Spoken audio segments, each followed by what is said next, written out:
We begin with Channel 4's Vic Michelucci, who got an update on the investigation about an hour ago. Vic. Well, first heat and then rain. These are just some of the factors getting in the way and making the search for Lonzie that much harder for police officers. There have been dozens all over here. You really can't look at the main roads behind you for more than 30 seconds without seeing police patrolling.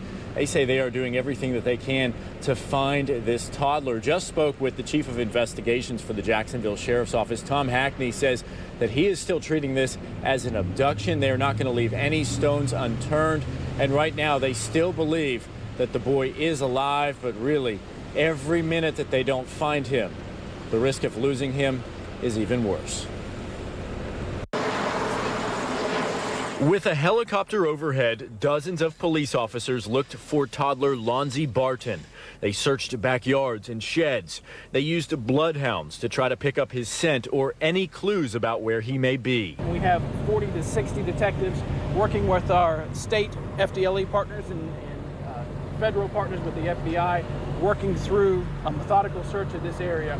We are trying to touch every residence in this grid, going door to door. The boy's mother was at work, police say, and her boyfriend told them he was going to pick her up. He said he put 21-month-old Lonzie in the car along with the boy's 5-year-old sister, but then ran back up to the apartment. So he goes back into the apartment. He's up there for what we don't know to be a short time or a long time, but the 5-year-old who was left in the car, it was dark out and she became scared. So she got out of the car, went back into the apartment and told him, "Hey, I'm scared."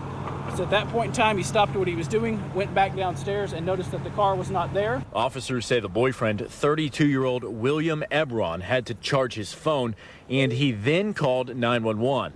Police found that car abandoned and running about 8 blocks away.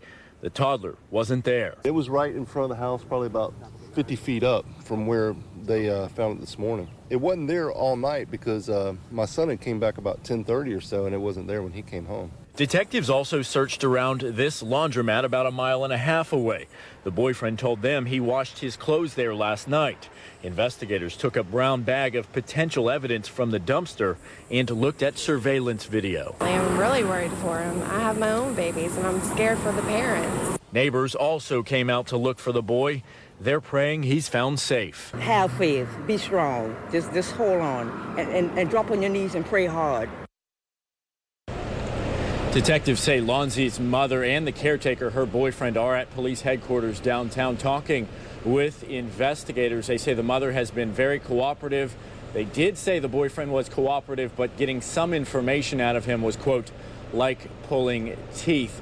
Director Hackney, or Chief Hackney, did not want to go into too many more details about the investigation other than saying that crews will continue to search into the night. They're going to have a little bit less people out here overnight when it's dark because it will be so hard to search the areas, but they will still have probably 15 to 20 detectives in the area, and they're going to continue to follow up any tips or leads that they may get from the public. He said as soon as the sun comes up tomorrow, there will probably be 50 to 60 officers out here again, working with the FDLE, working with the FBI and the Department of Corrections, doing everything they can to find this little boy. But he knows time is of the essence. Every minute that they don't find the boy, well, the outcome is looking much more grim. So they're asking everyone that lives here as they come home from work to look in their backyards, look in their pools, look in the woods near their homes. Maybe they have a shed.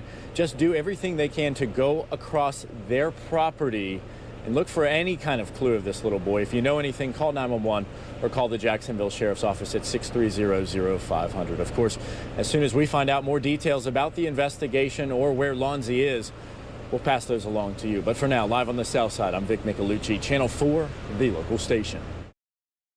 Investigators say that it was conflicting stories that they kept getting from William Ebron that led them to believe that his story was a lie. Chief Tom Hackney says that now investigators are trying to get more information out of Ebron, claiming that he knows what happened to Lonzie Barton. 32-year-old William Ebron is lying to us and is I can't say the word on television. You could sense the frustration from Chief Tom Hackney as he spoke this morning. A 21-month-old still missing, and the story they had been investigating untrue. Hackney says that Ebron admitted to police that he went into the apartment to do cocaine before calling 911. Last night, Ebron was charged with 2 counts of felony child neglect. Based on what the public records laws are, I'm not able to disclose to you child victims of child neglect. So I can't tell you what 2 children he was charged with neglect over. People aren't stupid. Ebron made his first court appearance before a judge on those felony charges Saturday morning. He's also being held on a violation of probation warrant out of Baker County. Hackney says that despite no charges for Lonzie Barton's disappearance, Ebron is still being questioned. He's where our primary attention is. So, again, part of the issue and part of the problem is I don't know what happened with Lonzie, and there it leads. He's where our attention is going to be focused, and if there is something to be a suspect of, he's going to be it. I asked Chief Hackney if there could have been any associates, any acquaintances of William Ebron's who may have been a part of Lonzie Barton's disappearance, may know what happened to this little 21-month-old child. He said that at this point they don't know because of Ebron's lack of cooperation. On the south side, I'm Chris Parento, Channel 4, the local station. And as police continue their efforts to find Lonzie Barton, a community is coming together tonight to pray for that little boy's safe return. Dozens gathered at Baker Skinner Park, just down the street from the apartment complex where Lonzie was last seen for a candlelight vigil. Channel 4's Ashley Harding was there for that vigil and joins us now live with the community's message. Ashley. You know, Ethan, the Justice Coalition was heavily involved in this, but it was really 2 women who really got the ball rolling here. One of them was a teacher for 8-year-olds Cherish Periwinkle, and our viewers probably remember that little girl who was kidnapped and murdered about 2 years ago. But again, lots of people here very concerned and really praying for this little boy. You can see they created this beautiful makeshift memorial for him. Lots of teddy bears, lots of balloons, but I really like these signs they posted. Lonzie, Aaron, bring our brother home. And that one, it is folding up there, but it does say miracles happen.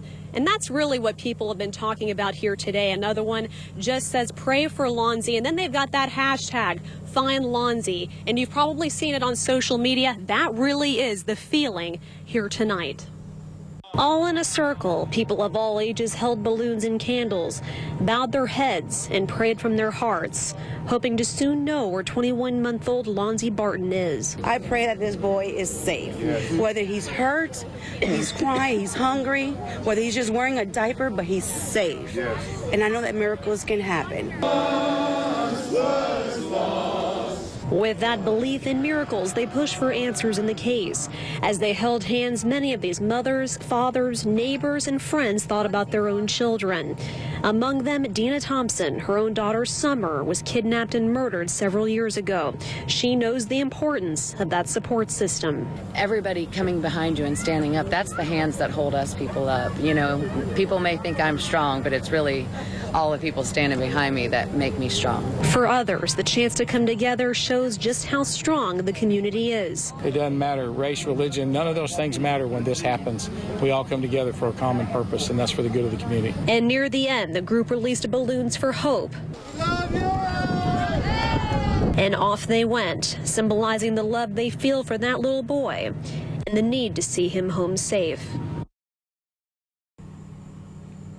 And again, police are still asking anyone who may have seen anything. Remember that car that this man said that Lonzie was last seen. If you've seen that car at all from that time period, if you know anything about the Lonzie Barton case, you were asked to call the Jacksonville Sheriff's Office as soon as possible. They really say, once again, time is of the essence.